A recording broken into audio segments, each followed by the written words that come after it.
ಮುಚ್ಚಳ ಸುತ್ತ ಇರುವ ಗ್ಯಾಸ್ಕೆಟ್ಟು ಹಳೆಯದಾಗಿ ಸವೆದು ಹೋಗಿರುವುದರಿಂದಲೂ ಈ ರೀತಿ ಉಗಿ ಅದರ ಸುತ್ತ ಹೊರಬರಬಲ್ಲದು.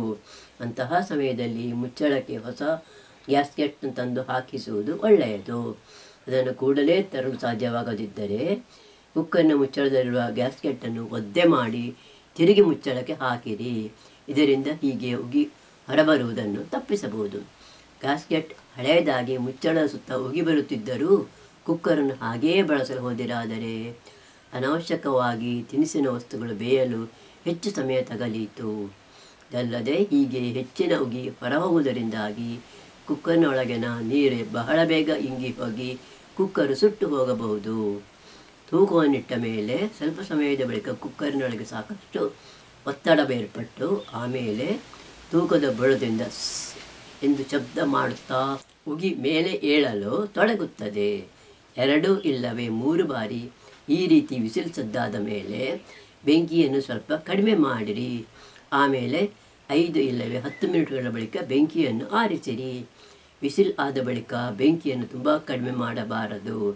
ಇಲ್ಲವಾದರೆ ಪಾತ್ರೆಯೊಳಗಿನ ಒತ್ತಡ ಬೇಕಾದಕ್ಕಿಂತ ಕಡಿಮೆಯಾಗಿ ತಿನಸಿನ ವಸ್ತುಗಳು ಸರಿಯಾಗಿ ಬೇಯದೆ ಉಳಿದಾವು. ಬೆಂಕಿಯನ್ನು ಕಡಿಮೆ ಮಾಡದಿದ್ದರೆ ಕುಕ್ಕರ್ನೊಳಗಿರಿಸಿದ ನೀರೆಲ್ಲ ಆ ಉಗಿಯಾಗಿ ಹೊರಹೋಗಿ ಕುಕ್ಕರ್ನ ತಳ ಕರಟಿ ಹೋಗಬಲ್ಲದು.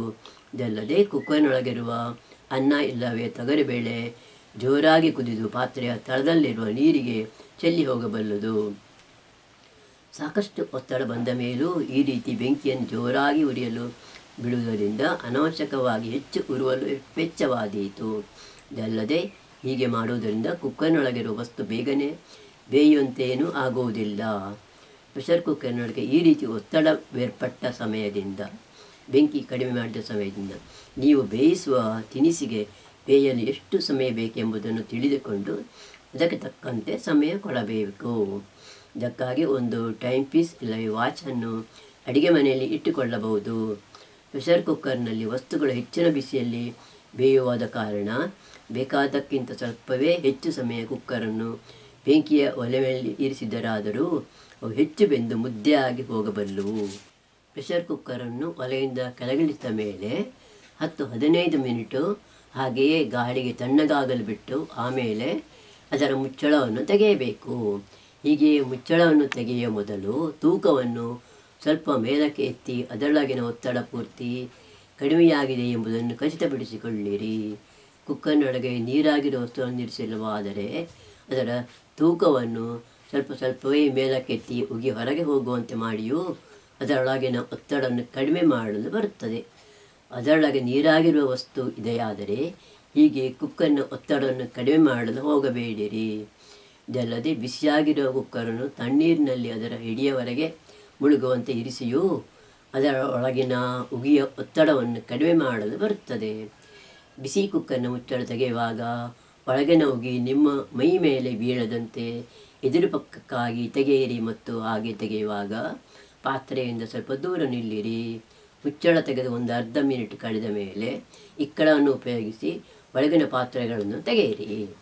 ಪ್ರೆಷರ್ ಕುಕ್ಕರ್ನಲ್ಲಿರುವ ನೀರೆಲ್ಲ ಇಂಗಿ ಹೋದಲ್ಲಿ ಅದರ ಬಿಸಿ ಹೆಚ್ಚಾಗಿ ತಿನಸಿನ ವಸ್ತು ಸುಟ್ಟು ಹೋಗಲು ತೊಡಗಿತು.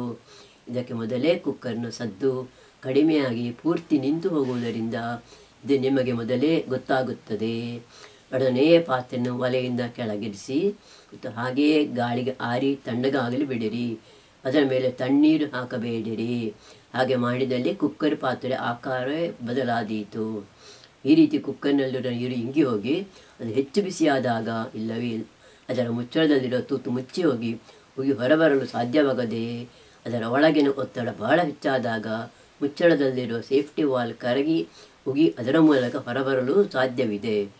ಬಿಸಿ ಹೆಚ್ಚಾಗುವಾಗ ಕರಗುವಂತಹ ಒಂದು ಮಿಶ್ರ ಲೋಹದಿಂದ ಈ ಸೇಫ್ಟಿ ವಾಲನ್ನು ತಯಾರಿಸಲಾಗಿದೆ.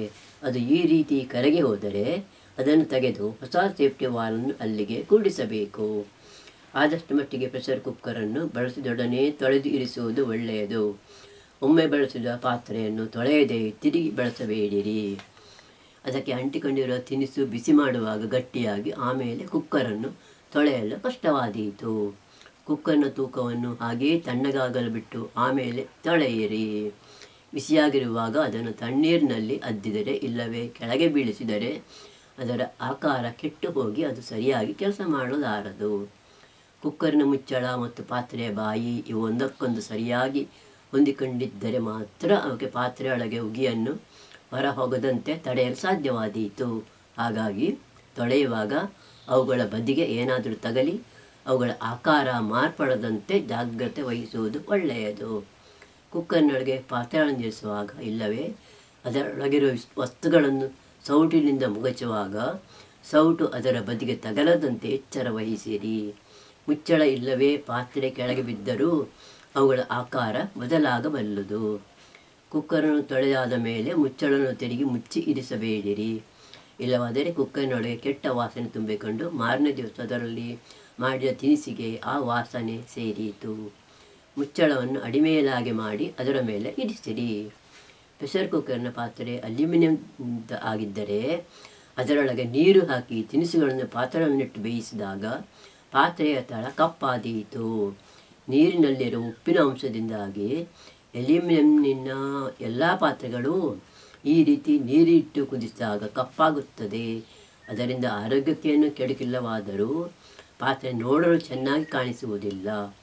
ಕುಕ್ಕರ್ನ ಪಾತ್ರೆಗಳಿಗೆ ಉಗಿಯನ್ನು ತಯಾರಿಸಲು ಇರಿಸುವ ನೀರಿನೊಂದಿಗೆ ಒಂದು ತುಂಡು ನಿಂಬೆಹಣ್ಣಿನ ಸಿಪ್ಪೆ, ಹುಣಸೆ ಹಣ್ಣಿನ ಚೂರು ಇಲ್ಲವೇ ಇನ್ಯಾವುದಾದರೂ ಹುಳಿ ಇರುವ ವಸ್ತುವನ್ನು ಸೇರಿಸಿದರಾದರೆ ಪಾತ್ರೆಯ ಒಳಭಾಗ ಹೀಗೆ ಕಪ್ಪಾಗುವುದಿಲ್ಲ. ಕುಕ್ಕರ್ನ ಮೇಲೆ ಮುಚ್ಚಳವನ್ನಿರಿಸುವ ಮೊದಲು ಅದರ ನಡುವಿನ ತೂತಿನಲ್ಲಿ ವಸ್ತುವೇನಾದರೂ ಸಿಕ್ಕಿಕೊಂಡಿದೆಯೇ ಎಂಬುದನ್ನು ನೋಡಿಕೊಳ್ಳಿರಿ.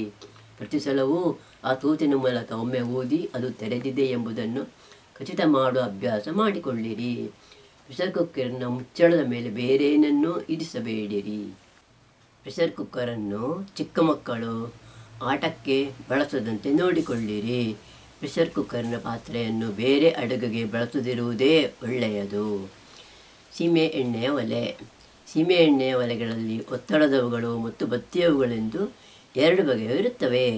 ಒತ್ತಡದ ಒಲೆಗಳಲ್ಲಿ ಸೀಮೆ ಎಣ್ಣೆ ಇರುವ ಟ್ಯಾಂಕಿನೊಳಕ್ಕೆ ಗಾಳಿಯನ್ನು ಪಂಪ್ ಮಾಡಿ ಅಲ್ಲಿ ಹೆಚ್ಚು ಒತ್ತಡ ಉಂಟಾಗುವಂತೆ ಮಾಡಿ ಅಲ್ಲಿಂದ ಎಣ್ಣೆ ಬಿರುಸಿನಿಂದ ಹೊರಚಿಮ್ಮುವಂತೆ ಮಾಡುತ್ತೇವೆ ಮತ್ತು ಹೀಗೆ ಹೊರಹೊಮ್ಮುವ ಎಣ್ಣೆ ಬಿಸಿಯಾಗಿ ಕಾದಿರುವ ಬರ್ನರ್ನ ಮೂಲಕ ಆವಿಯಾಗಿ ಹೊರಬರುವಂತೆ ಮಾಡುತ್ತೇವೆ. ಈ ಆವಿ ಹೆಚ್ಚು ಕಾವನ್ನು ಕೊಡುವ ನೀಲಿ ಬಣ್ಣದ ಜ್ವಾಲೆಯಾಗಿ ಉರಿಯುತ್ತದೆ. ಬತ್ತಿ ಒಲೆಗಳಲ್ಲಿ ಈ ರೀತಿ ಒತ್ತಡವನ್ನು ಬಳಸುವ ಬದಲು ಬತ್ತಿಯನ್ನು ಬಳಸುತ್ತೇವೆ. ಚಿಮಣಿ ದೀಪದಲ್ಲಿರುವಂತೆ ಟ್ಯಾಂಕಿನಿಂದ ಬತ್ತಿಯ ಮೂಲಕ ಸೀಮೆ ಎಣ್ಣೆ ಸ್ವಲ್ಪ ಸ್ವಲ್ಪವಾಗಿ ಮೇಲೆ ಬರುವಂತೆ ಮಾಡುತ್ತೇವೆ ಮತ್ತು ಈ ಎಣ್ಣೆ ಬತ್ತಿಯ ತುದಿಯಲ್ಲಿ ಉರಿಯುವಾಗ ಬೆಳಕಿನ ಬದಲು ಬರೀ ಬಿಸಿಯನ್ನು ಕೊಡುವಂತೆ ಉರಿಯುವ ಬತ್ತಿಯ ಮೇಲೆ ಒಂದು ಬರ್ನರನ್ನು ಇರಿಸುತ್ತೇವೆ. ಈ ಬರ್ನರ್ನಿಂದಾಗಿ ಉರಿಯ ಬಿಸಿ ಸುತ್ತೂ ಹರಡದೆ ಒಲೆಯ ಮೇಲಿರಿಸುವ ಪಾತ್ರೆಯ ಬುಡಕ್ಕೆ ಮಾತ್ರ ಹೋಗುವಂತಾಗಿ ಒಲೆಯಲ್ಲಿ ಹೊಗೆ ಬಾರದಂತಾಗುತ್ತದೆ. ಬತ್ತಿಯ ಒಲೆಗಳಲ್ಲಿ ಹಲವಾರು ಬಗೆಯವುಗಳು ಅಂಗಡಿಯಲ್ಲಿ ಸಿಗುತ್ತವೆ. ಇವುಗಳಲ್ಲಿ ಬರೀ ನೂಲಿನಿಂದ ಮಾಡಿದ ಹಲವಾರು ಬತ್ತಿಗಳಿರುವ ಒಲೆಗಳಿವೆ ಮತ್ತು ನೂಲಿನ ಬದಲು ವಿಶಿಷ್ಟವಾದ ಬಟ್ಟೆಗಳಿಂದ ಮಾಡಿದ ಗೋಲಾಕಾರದ ಬತ್ತಿ ಇರುವ ಒಲೆಗಳು ಇವೆ. ನೂಲಿನಿಂದ ಮಾಡಿದ ಬತ್ತಿ ಎಣ್ಣೆಯೊಂದಿಗೆ ಉರಿದು ಹೋಗುವುದರಿಂದ ಅಂತಹ ಒಲೆಗಳ ಬತ್ತಿಯನ್ನು ಆಗಾಗ ತುದಿ ಕತ್ತರಿಸಿ ಸರಿ ಮಾಡಿಸಿಕೊಳ್ಳಬೇಕಾಗುತ್ತದೆ ಮತ್ತು ಆಗಾಗ ಹೊಸ ಬತ್ತಿಗಳನ್ನು ಹಾಕಿಸಿಕೊಳ್ಳಬೇಕಾಗುತ್ತದೆ. ಹೊಸ ಒಲೆಯನ್ನು ಉರಿಸುವವರು ಅದಕ್ಕೆ ಎಣ್ಣೆ ತುಂಬಿಸಿದ ಮೇಲೆ ಬತ್ತಿಯ ತುದಿಯವರೆಗೆ ಈ ಎಣ್ಣೆ ಬರುವಲ್ಲಿವರೆಗೆ ಎಂದರೆ ಸುಮಾರು 2 ಗಂಟೆಗಳಷ್ಟು ಕಾಲವಾದರೂ ಅದನ್ನು ಹಾಗೆಯೇ ಬಿಟ್ಟಿರುವುದು ಒಳ್ಳೆಯದು. ಒಲೆಯನ್ನು ಉರಿಸುವ ಸಮಯದಲ್ಲಿ ಬತ್ತಿಯನ್ನು ಮೇಲಿರುವವರೆಗೆ ತರಬೇಕು ಮತ್ತು ನೀಲಿಯಾದ ಜ್ವಾಲೆ ಬರುವಂತೆ ಬತ್ತಿಯನ್ನು ಸ್ವಲ್ಪ ಕೆಳಗಿಳಿಸಬೇಕು. ಆಮೇಲೆ ಪಾತ್ರೆಯನ್ನು ಒಲೆಯ ಮೇಲಿಟ್ಟು ತಿರುಗಿ ಜ್ವಾಲೆ ನೀಲಿ ಬಣ್ಣಕ್ಕೆ ಬರುವಂತೆ ಬತ್ತಿಯ ಎತ್ತರವನ್ನು ಹೆಚ್ಚು ಕಡಿಮೆ ಮಾಡಬೇಕು.